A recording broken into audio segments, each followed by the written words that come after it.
Hey, ladies. Obviously, my name is Nicoletta. I feel like I'm doing a podcast, but I wanted to spend the next 15, 20 minutes with my dear friend Liz. She is on the Noble board, and unfortunately, she wasn't able to come to the retreat this weekend. And we were considering doing a live Q&A, but she once again is out of town and away. And so we thought this would be the next best option. Just from my end, Liz has been a friend. She has helped me with my own eating disorder in relationship with food and body image. And the reason that we brought her on to the Noble team is because she is filled with knowledge. She's been on my podcast and she has helped so many girls who have gone through Noble see a biblical view of food, of their bodies. When we launched a December devotional, she did a live Q&A with, I don't even know, a ton of women, and it ended up being an hour long with them just asking her tons of questions. She led a couple sessions at the retreat. And so I felt like it would be a disservice not to at least introduce you to one of the most amazing women, one of the most intelligent women I've ever met, and somebody that I believe stands for the Noble mission and perspective around food, body image, all the things. So Liz, please introduce yourself and tell the ladies about yourself.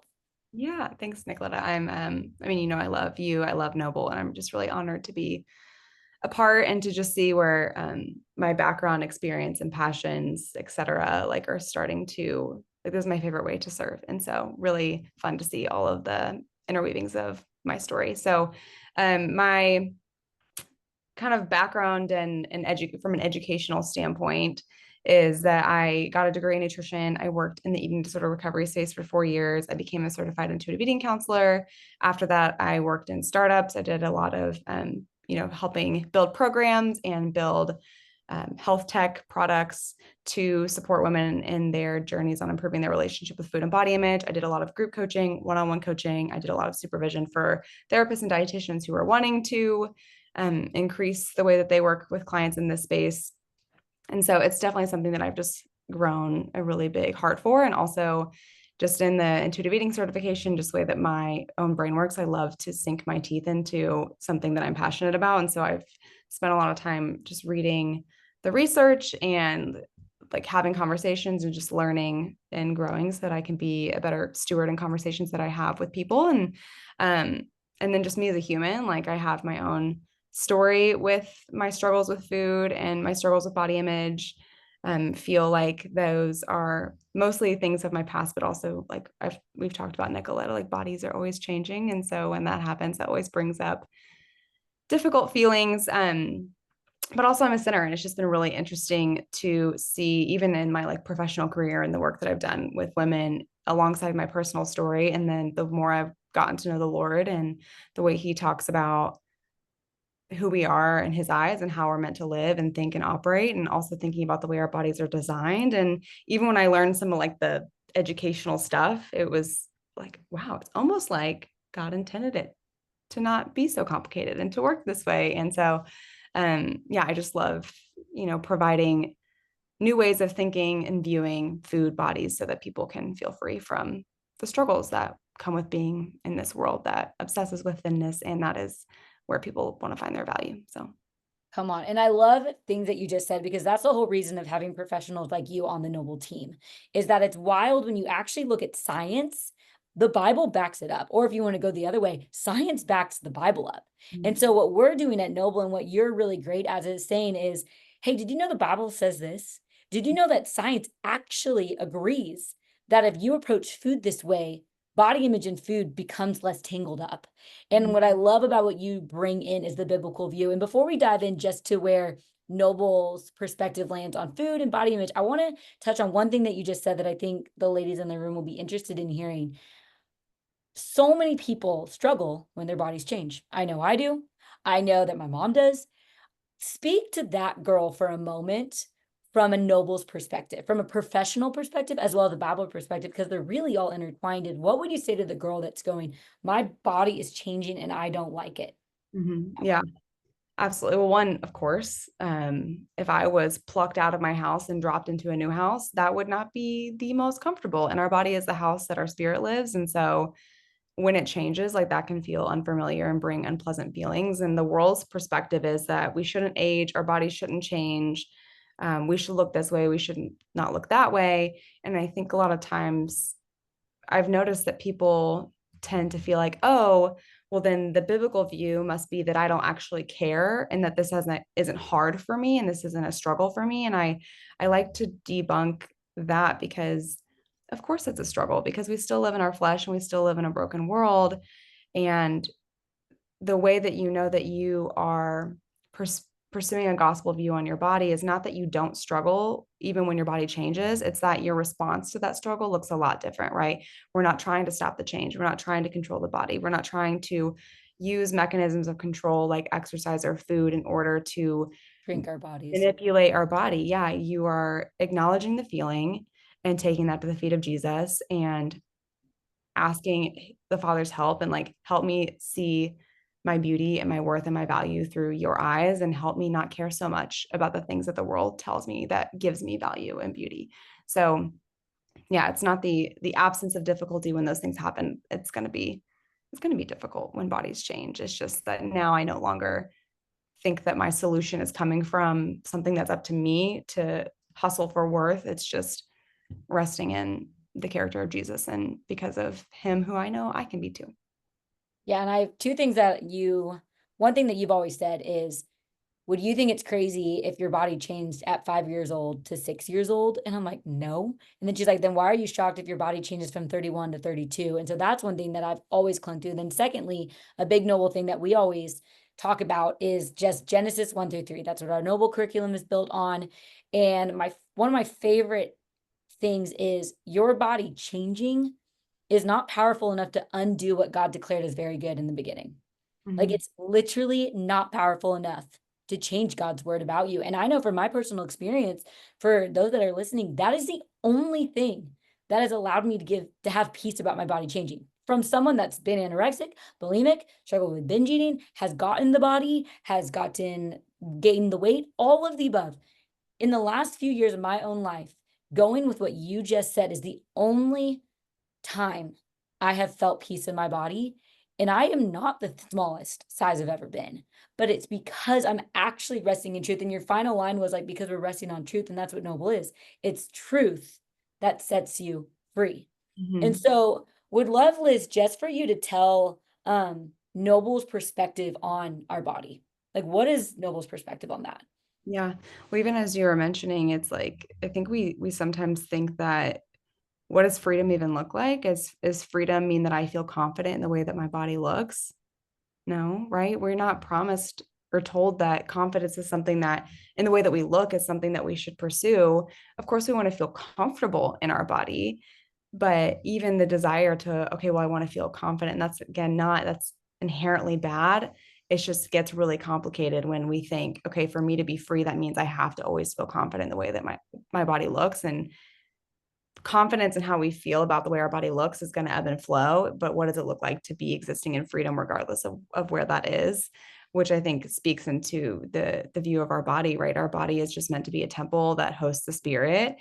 We have cues that are meant to drive our decisions around food, around movement, around, I mean, just even the state of our heart, right? Like if I know that I'm feeling anxious, I'm going to have symptoms of anxiety, and those are an indicator to me to think, what's going on underneath the hood, right? That's a Judaism. But like if I take a look under the hood and think, okay, what are the things that I'm anxious about? What am I believing right now?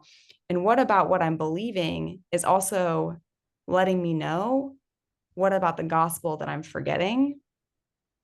And that simple cue of anxiety was revealing to us in that. And so leaning on bodies as a tool to be more connected to the Father and trusting those cues that he gave us in order to find peace and to find rest versus trying to control, trying to manipulate, micromanage, and almost like tuning out a lot of those cues of it's not good to swallow your feelings. It's not good to ignore hunger cues. It's not good to force your body to exercise, whether you're pursuing a particular shape or you're pursuing, I want to just at least feel like I have an illusion of if I do X, Y, and Z, then this will happen. And that's making me forget about who my Father is and how I'm called to trust him. And so just this relationship of our maker and our creator gave us cues of all kind.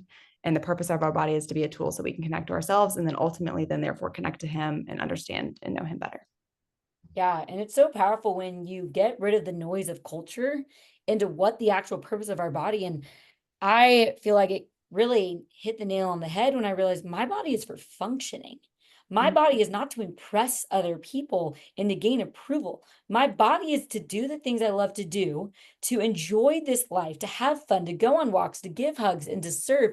But culture has made it no, no, no. The whole purpose of your body is your value and your worth. And mm, that is the farthest thing from the truth because you could probably speak more to this. The Bible doesn't talk about body shapes. The mhm, body does not talk about, wait, where in the Bible does it ever say when you are this weight, you are beautiful? And if you're at this weight, it doesn't at all. And so it's culture that's telling us that the purpose of our body is gaining approval, is gaining love, when in reality, that's the last thing our bodies are for. And so Noble's goal is restoring the true purpose of our bodies because when all the noise kind of silence out, you realize, man, my body might not look like a Victoria's Secret model, but I can go on a run whenever I want. Like my body is healthy. My body is good. And despite the culture's lies, what does it look like to put that behind and realize exactly what you said? mm. So I love. Is there anything you would add to that? No, I have all the visuals in my brain as you're talking. It's just like, I mean, what if we didn't even have mirrors? You know, what if we didn't even know like what are photos? Just the ways that our world has evolved that increases the emphasis on appearance, especially with the evolution of media.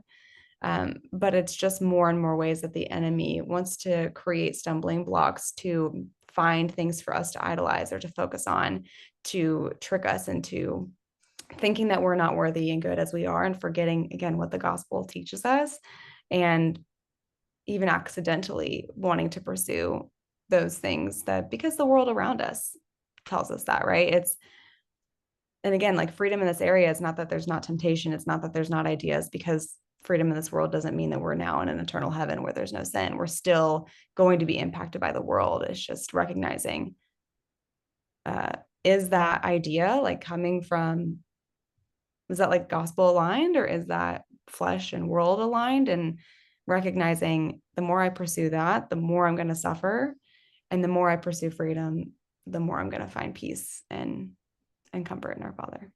Yeah, and I love it. And in scripture, it says, the one the Son sets free will be free indeed. And that's one of our main verses at Noble. It's not the one that gets skinny will be set free, or the one that finally gets back her high school body will be set free, or the one that ages will be set free. It's like, no, no, no. The one the Son sets free will be free indeed. And so would love just to hear Noble perspective on food, Liz.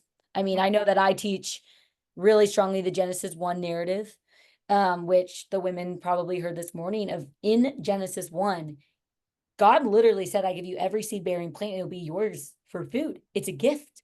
Mm. Yet culture has made food into something so much bigger and it's completely removed the biblical view. So, what is Noble's perspective on food? Um, you know, it's interesting because some of the like the diet culture and like using food as a way to make oneself thin is like one way that the world has infiltrated the view on food, but also health culture where with well intention, like, hey, eat this, don't eat that. And sometimes there's some intermixing, right? Where people are calling it health, but really it's just the way to get thin. But all the same, it's all external noise that creates a lot of complication and trying to connect to cues and eat in a way that leaves you feeling physically good. And honestly, like I remember having this epiphany moment where I was just like in the weeds of research, and I'm like, you know what? We actually don't really need to know anything about food in order to eat in a way that's good for our body and like be a good steward to our body, because we have hunger cues, we have fullness cues, we have satisfaction, we have symptoms of blood sugar that rises and falls. So we have ways of knowing what leaves us feeling good. It's when we try and, okay, here's the formula that I'm being told, and let me apply that to what I'm doing because I'm trying to manage my health status or I'm trying to manage my weight. And when we do that, that's when food becomes complicated. That's when food becomes chaotic. That's when there is a lot of those out of control experiences of eating, or feeling like there's foods that you just can't control yourself around, or you have like a binge moment where you overdo it and then you feel too full. It's not because there's something magical in the food or that because there's something wrong with you. It's just because the way that those ideas have impacted the relationship with food and pulled you more into a mindset of control.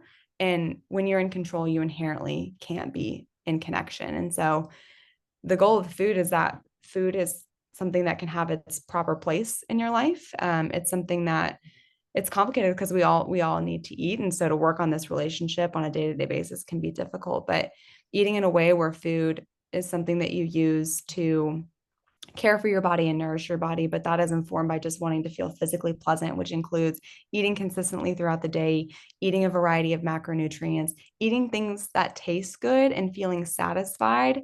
I always like to debunk a lot of misinformation around gluttony. People just think that gluttony is indulging in ice cream. Like, we are given taste buds and we are given things that are good, and we are allowed to enjoy the things of the earth. But when those things are put on a pedestal, and that's pedestal, not like, for some people, they're like, well, I put ice cream on a pedestal, but I'd argue a lot more people are putting a salad on a pedestal, right? When we take those things and we put them outside of their plates, that's when we start to become complicated. So I always like to talk with people about how to separate the way you view and approach food as like a connection, just trying to get in touch with cues, and separate that from trying to manage or control your weight or your health status. Yeah, and I love it because it's crazy when, like, it says in scripture, like, we are the temples of the Holy Spirit who lives inside of us. And what's changed my life, and you were at the retreat, the main thing that we kept talking about is that Emmanuel, like, God is with you. And one of the testimony, well, not even one, majority of the women that have been in touch with Noble, that have encountered Noble, they have said the most helpful thing that I walked away with is this idea that God is with me when I walk through the buffet table. God is with me when I navigate what workout I want to do that day. God is with me when I'm feeling anxious about food. And why don't I ask the God who created my body what I should eat? Because he's the one that gives me signals. He's the one that's in touch with my body. And it's wild because after going through so much eating disorder counseling myself, when you stay connected to your body, when your approach of your body is to respect it and to honor it, not to shrink it, it is crazy how food, you don't binge eat anymore. You don't struggle in the ways that culture tells you is wrong. Because what I, at least for a big part of my story is, these things are bad, so I'm not going to eat them, which then I was out of touch with my body, and then in turn would restrict to then end up binging on it. But when you're just normal, like using God as your connection, using the body that he gave you and listening to it, respecting it and honoring it, you don't binge anymore. It's crazy. But culture tells you do the diet and Mm-hmm. then you'll never struggle with that anymore. When in reality, this is You like, just get it under control, then you won't have any issues. But the more you try and control, the more out of control it feels. It's exactly. Romeo and Juliet, right? And that's what happens. It's the consequences. There's always a consequence if we take something and put it outside of its place, whether it's idolizing marriage, idolizing having more money, idolizing thinness.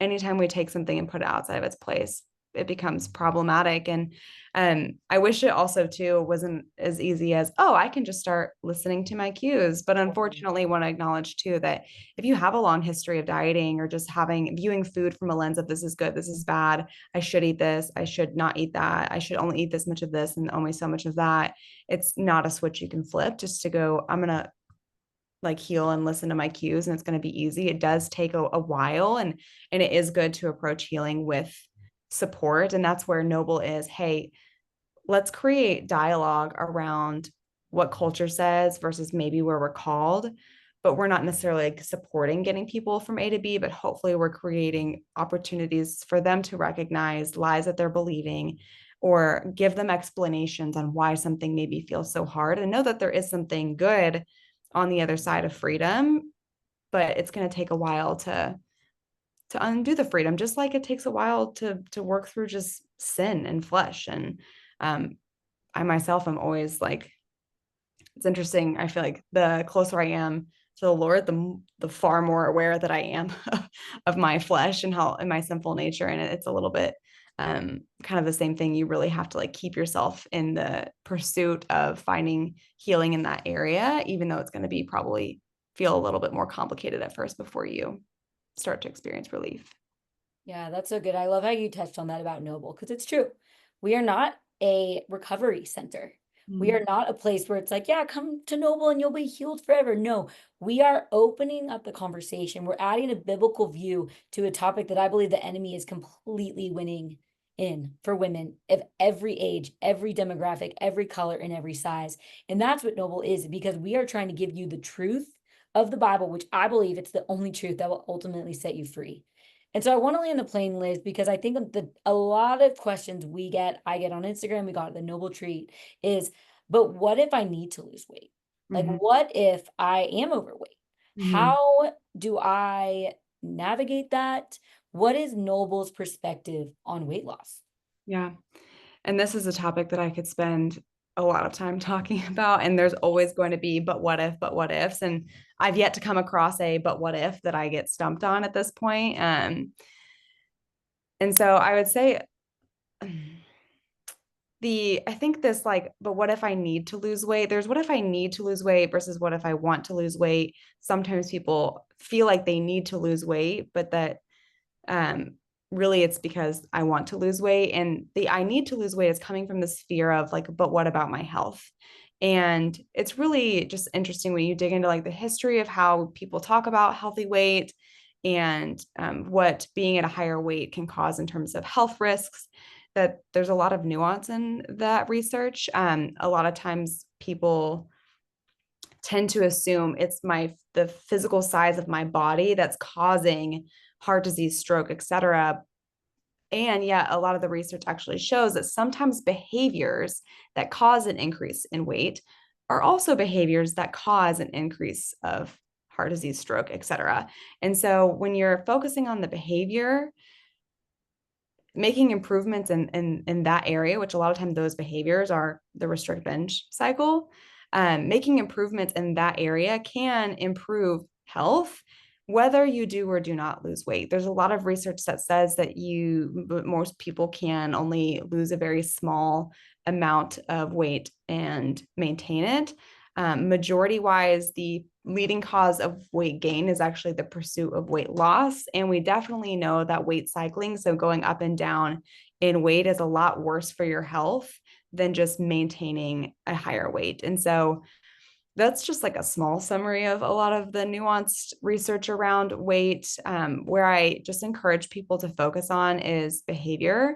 And if you are experiencing behaviors that are unpleasant, or you are feeling compulsion around food, you find yourself only craving only one type of food, you're not having a variety of foods, you're not eating consistently throughout the day, you're having symptoms that would indicate your blood sugar is all out of whack, there are ways to pursue better relationships and consistency with those things.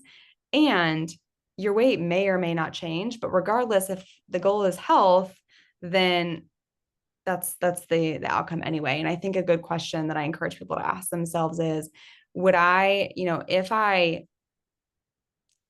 made a lot of progress with these types of things, and I could see that my health improved because maybe like blood pressure improved or triglycerides improved, would I be at peace with that if my weight stayed the same?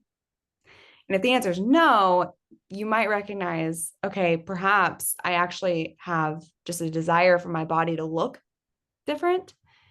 And again, starting to investigate, why does that feel important to me? Where did I learn that my body needs to look different?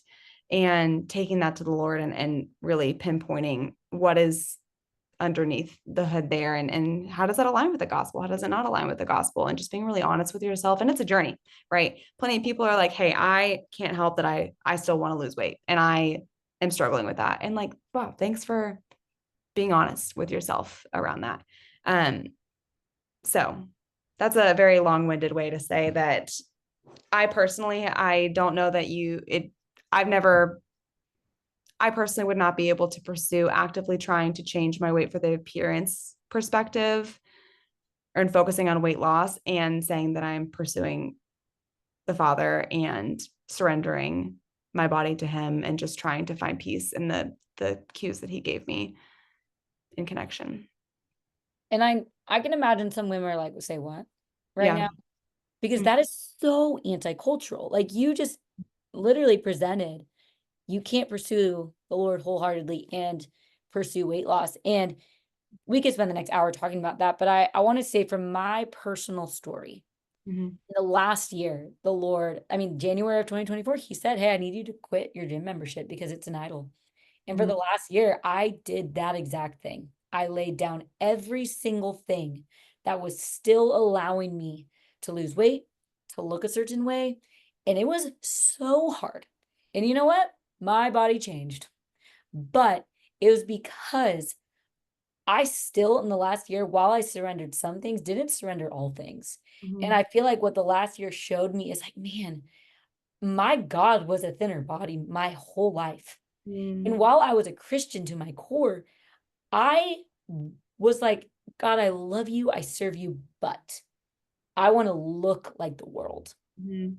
And I think that's where my heart has really changed is like, man, it talks about when you lose your life, you find it, but if you gain the whole world and forfeit your soul, you gain nothing. Mhm. And so at Noble, we are not shaming the women that come in who want to lose weight. Yeah. We're not telling them like you're a failure, da da da. It's just like, man, let's open up the conversation. Like, Right. what's underneath that for you? Because for me, my desire my whole life to lose weight has actually nothing to do with my body, but everything to do with this deep-rooted belief that if I don't look a certain way, I'll never be loved. Right. And that is what we want to uncover. That's the thing we want girls to realize like, man, my body actually isn't the problem or the solution. It's Mhm. an identity problem. And Mhm. that's when they leave. Noble is very passionate about providing resources. We provide dietitians and a list of counselors because we're a retreat model. And like a lot of you are going to hear, is that the finances that we hope to raise is going to produce curriculum for the year round.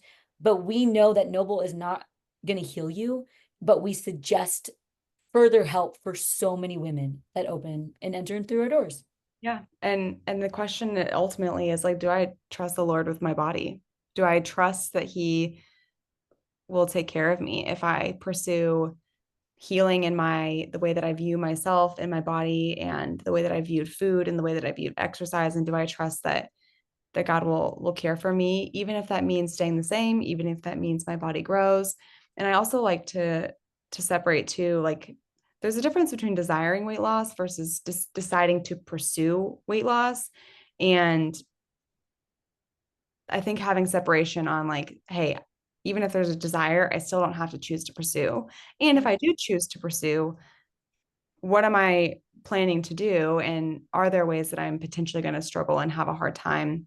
Like one of those things where I take something and put it out of its place, I'm going to maybe be able to be okay for a couple months. But when you look at what happens a year, 3 years, 5 years down the road, that's why evidence shows that majority of diets end up causing weight gain because that's the way that the hormones are impacted and all of these other like domino effects that happen, and food becomes more complicated. Exercise is harder to be consistent with.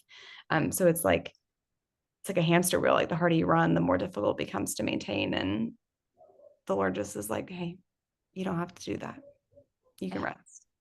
I love that. And I always say that Noble's a body image ministry, but in reality, it's a identity ministry. And Mm-hmm. at the root of it, it's literally just the gospel. Like Mm-hmm. I've come to set you free. And that's all we're trying to do with relationship with food, relationship with exercise, which we'll get into another time, relationship with your body. And I, my heart with conversations like this, Liz, and allowing hundreds of women to hear you speak about this. And oh my gosh, I'm gonna get emotional, but I'm like, no one told me these things when I was in counseling. Like, no one told me any of the things that you've told me or that God has revealed to me since going through treatment. And I believe to my core that while I was pursuing eating disorder treatment twice a week intensely, if someone had just partnered with this, I think my freedom and my healing would have gone a lot faster because this is truth. Mm-hmm. This is how God created us to be, is the Genesis 1 narrative of being naked and unashamed, approaching the table and food with thankfulness and being in right relationship with man, with ourselves, and with God. And this is our, like, the line of Noble is when you believe in who God is and when you believe what he says about you, that's the first step in breaking free Yeah. from body image, insecurity, and comparison. And so, Liz, thank you for being willing to hop onto this Zoom call. I'm so sad you're not with us, but I wish it could just be there. know that you will be at the future retreats for the women that hopefully come and experience Noble at a retreat level. And she's on our board. She is someone that is a sounding board for this ministry. She is someone that is a leader that I admire. And so if any of you women want to know Liz, want to experience her workshops, her services, maybe you have a daughter that's experienced something like this, she is happy. I'm happy to give you her email because she would love to connect with you in any way. And Liz, I'll send an email with all your stuff on it. But thank you for being here. And you are just truly such a gift. Of course, happy to be here and wish I could be in person and look forward to connecting in the future. Okay. Bye, girlie.